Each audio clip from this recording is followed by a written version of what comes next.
Okay, everyone, so I have to tell you what it's like to be handpicked and chosen. Okay, I was handpicked and chosen by a man a long time ago. Yes, and what it's like to reach the potential of the prize of the high calling. Well, when I reached it, my entire life I screamed like a mad lady to serve and protect, most definitely everything honorable, noble, and true, which many people perceive me the wrong way. It's okay, but this is what it's like when you get there to the prize. It's something you treasure for your entire life, and you look at it and you see it and you remember it, and you'll say any amount of suffering on this earth is worth it. Yes. And so that's in fact why I was designed to lay my life in dirt for a whole year to display that how important it was for me. So when you get to the prize, I'll tell you what it looks like. It's heaven, my friend. It's ever so beautiful. You are among the best of the best.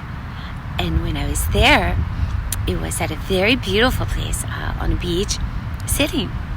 And in it, I, for the first time, I finally let down my shield. Every reason to, of course. And many most respectful, honorable people were there waiting for me. Some of them, if I told you, oh my goodness, you'd be like, wow.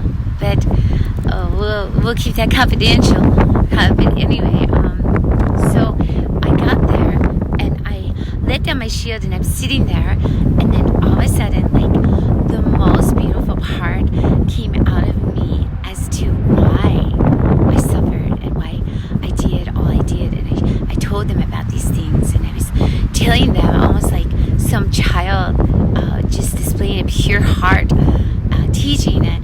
And I was saying, what is life worth living if we don't have any hope? And what is life worth living if there's no happiness, right?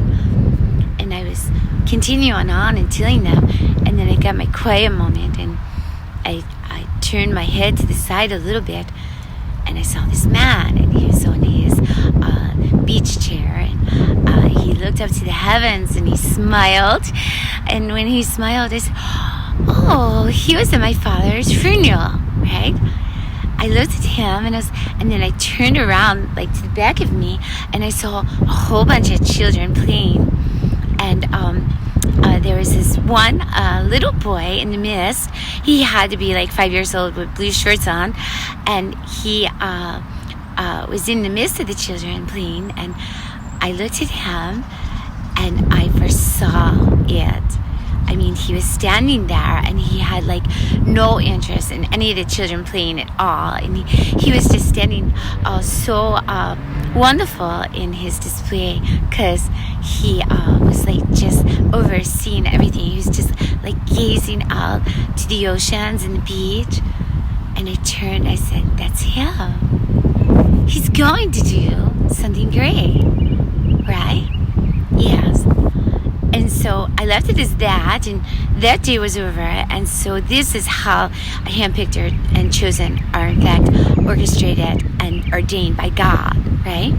So I remembered that, and then how they have their life of greatness brought into existence is in fact this. So when you don't miss the prize, every once in a while in your walk, your mind will remember it. And every time you remember it, you'll remember your purpose, and you'll remember the greatness of it.